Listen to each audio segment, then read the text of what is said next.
Dear YouTubers, welcome to another episode of The Real Turkey channel. This is 10th or 12th episode. Who's counting, for Christ's sake? We cover Turkey in English, from Turkey, which is a rarity. What do we cover? Turkish politics, Turkish economy, Turkish finance, anything that may have a relevance for international viewers who are for one reason or other interested in Turkey. This week, I want to focus on Turkey's Syria troubles because one of the reasons why I started this channel with my colleagues is that most of the international commentary that you have access to in Western press outlets or research think tanks are either superficial or do not concord my views with what the reality is. Syria is one of those topics where I have extremely contrarian views vis-a-vis international experts, in fact, to most of the domestic experts. Since Syria will determine the fate of Turkish markets in the month of September and beyond, more than how much Fed cuts the rates, this also has a market implication. If you listen to the average commentator on Turkey's Syrian involvement, you are most likely to hear that Assad has won the war. Turkey will soon be forced to pull out of Idlib. And to the east of Euphrates, Turkey will have a safe zone which it will share with the United States and the Kurdish entity called YPG-PYD. To me, this is nonsense. This cannot happen. Turkey will never pull out of Syria. It is important to understand the reasons. For one thing, imagine Syrian peace, where Assad rules the Syrian lands to the west of Euphrates River. Look at any map of Syria, you will see the river of Euphrates crossing the country from north to south on its way to Iraq, I believe. So to the west, Assad will rule the lands.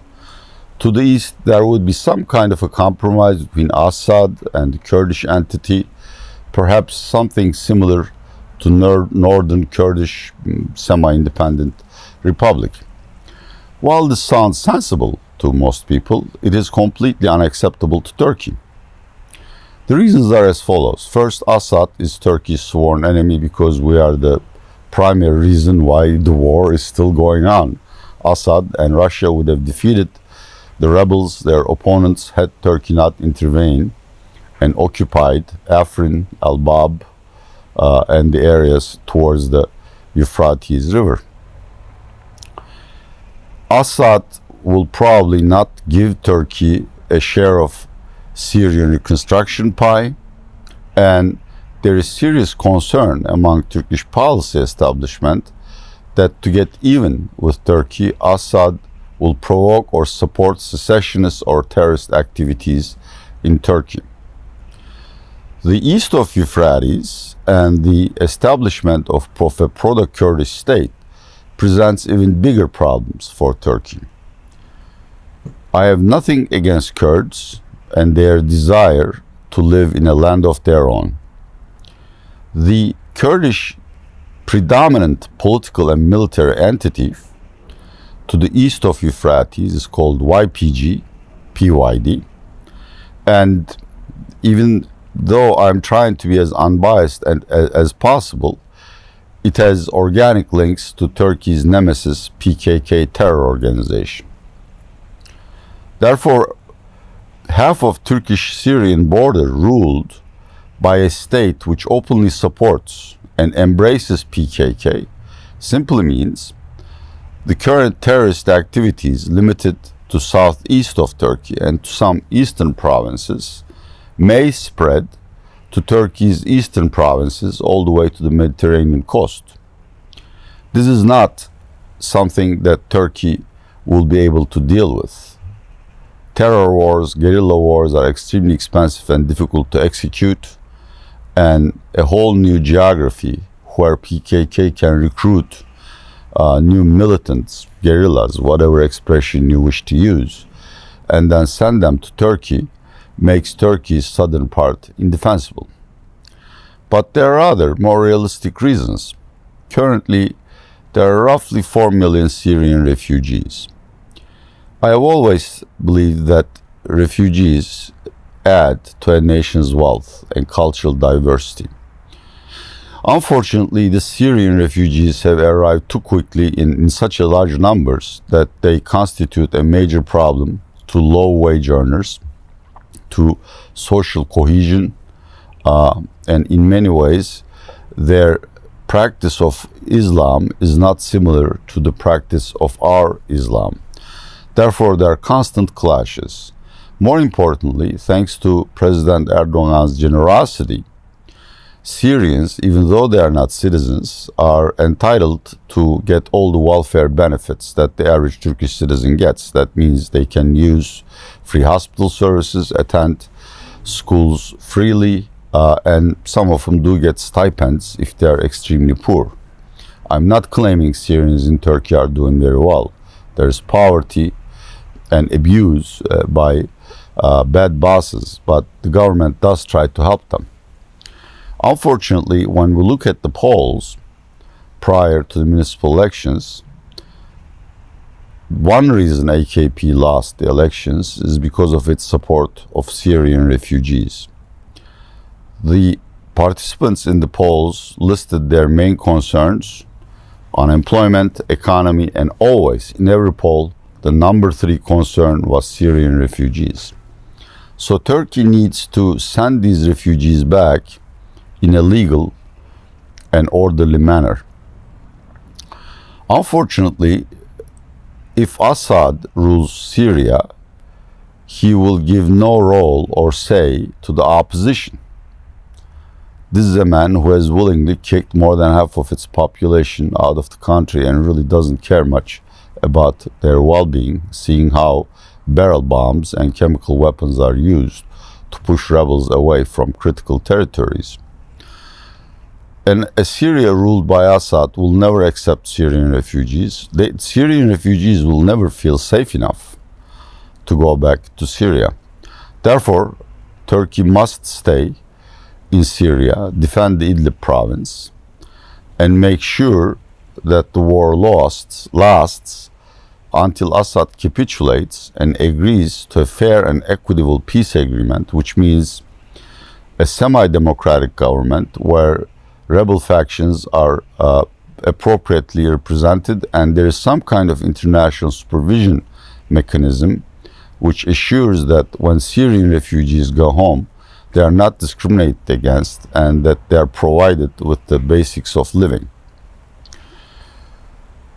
So I think this is a sufficient explanation of why Turkey can't pull out. But the final example I wish to give to prove my thesis is what's happening in the Idlib province. If Assad reconquers the Idlib province, the United Nations estimates at least 500,000 more Syrian refugees would flock to Turkey. Currently, these are housed in ramshackle refugee camps with no international supervision and really living day to day. And in fact, protests have started among them because Turkey has so far not acted militarily to stop Assad's assault towards Idlib city. 500 more thousand Syrian refugees from a political sense means AKP will never win elections. But there is even a more sinister danger here. According to international estimates, there are 40,000 to 60,000 really militant, head-cutting kind of fundamentalist militants, which I will admit mostly cooperate with Turkey to stop Assad. They also will mingle with the poor refugees and migrate to Turkey. So whatever their aims were in Syria, and they were pro-ISIS, will now be accomplished in Turkey's in Turkey's provinces close to Syrian border. In some sense, Turkey would be Pakistanized in the sense that Pakistan's northern provinces are heavily affected by the instability in Afghanistan. This is why Turkey will defend Idlib, at least the northern portion of Idlib, no matter what it costs. If we understand these points, then we can move on to what will happen next. Erdogan visited Moscow to sort out a deal with Putin about Idlib, which largely failed. The most Putin is willing to accept is a very thin slice at the Turkish border to permanently house the Syrian refugees. But he insists that Idlib city be turned over to Assad, which is no deal whatsoever. And in fact, in my opinion, supported by a couple of experts, there is a clandestine proxy war in Idlib between Russia and Turkey about supremacy. I think if Assad moves further north towards the Idlib city, Turkey will deploy all of the Syrian assets at its disposal to stop him, militarily support the Free Syrian Army and other rebel brigades with anti-tank, anti-airplane weapons, and at the end, a clash between the official Turkish military troops and Assad regulars cannot be ruled out. This is one of the primary risks that the markets and Turkish economy is facing as we reach the month of September. At some point, Turkey will realize that Russia is not willing to help Turkey in Syria or in Crimea or in Azerbaijan to rescue territories occupied by Armenian militants, and perhaps reconsider its deepening alliance with Russia.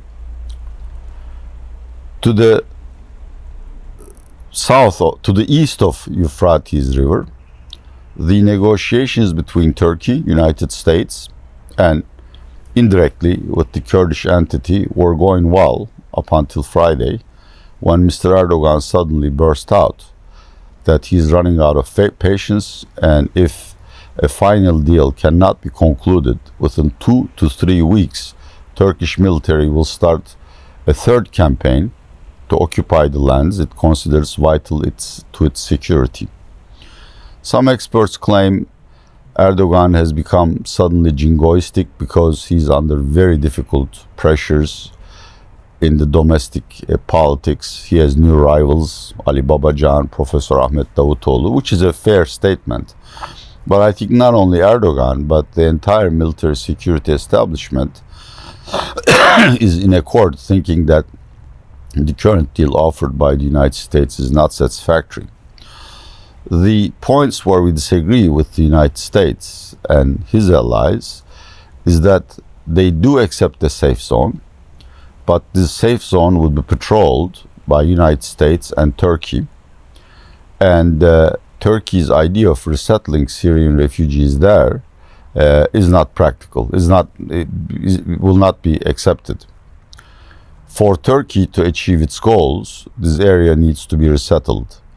I am not saying this is accepted by the United Nations Human Rights Charter or Refugees Charter, but this is what Turkey intends to do. And Turkey wants sole control in terms of military patrols in the safe zone. I really can't tell you whether an agreement can be reached.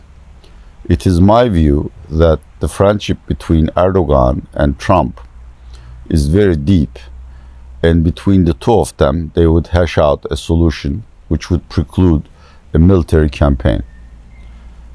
But assuming worst comes to worst, and Turkish military enters Kurdish lands, there is going to be a tremendous international backlash because these are heavily populated and civilian casualties are probably unavoidable. Two, as many of you may know, Turkey has a very large Kurdish population, probably 15 to 30 to 20% of the Turkish citizens claim some kind of Kurdish heritage, including myself. I have 2 Kurds in my family. And Kurds are extremely sensitive to what happens to their cousins or kin in Syria. In the past, when Erdogan refused to defend Kobane, a Kurdish city, against ISIS militants, Kurds revolted. The Kobani revolts of 2015, I believe, has resulted in 50 lynchings. Both Turks and Kurds died, and the good feeling between Turkish people and Kurdish people has deteriorated rapidly. In other words, a military campaign may militarily achieve its ends, but at the end, AKP will end up losing all of its Kurdish vote. Finally, of course, currently the American Congress is extremely antagonistic to Turkey for a variety of reasons. And the only reason why a sanctions bill to punish Turkey doesn't make it to Mr. Trump's desk is Mr. Trump has used his persuasive powers to cut Turkey slack. But as you know, Trump is unpredictable and his loyalty is not perfect. We're already purchasing S-400 missiles from Russia, which is a no-no for Pentagon and NATO. If on top of that Turkish military comes in defiance of Pentagon and starts a military operation in Syria, Trump may change his view, or the Congress may bypass Trump to pass a legislation to punish Turkey, which would give Trump no say in its execution. In the past, when Turkish and American confrontation became public, in particular in the crises surrounding the arrest and detention of American priest Andrew Brunson, United States was very public in threatening Turkey, as a result of which Turkish markets had an earthquake, and I'm talking about earthquake. The dollar TL currency pair rose all the way to 7.23. Currently it is at 5.80. So you can imagine the damage that was caused to Turkish economic structure. In fact, since then, Turkey has a very difficult time battling recession, corporate debt problems, and of course inflation. Another episode like that is going to be extremely costly, not only cause AKP the next election, but probably lead to widespread defaults and insolvencies among the corporate sector. The message is that Turkey will stay in Syria no matter what it costs. In some sense, it's our Vietnam. We have the wherewithal to achieve a result that is to our liking and to the benefit of Syrian refugees, but it will take a long time and it will cost a lot of blood and treasure, as the British used to say. Finally, in the immediate term, the biggest risk facing Turkish markets is the Syrian situation and the possibility of worst-case scenarios. Even if Fed cuts rates to the bare bone, Turkish markets will not benefit from that as long as the Syria issue hangs like Damocles' sword over our heads. Thank you very much for watching another episode of Real Turkey channel. This is Atilla Yesilada. If you like it, share it with your friends. Give us your comments so we can improve ourselves. And finally, do subscribe. Bye-bye.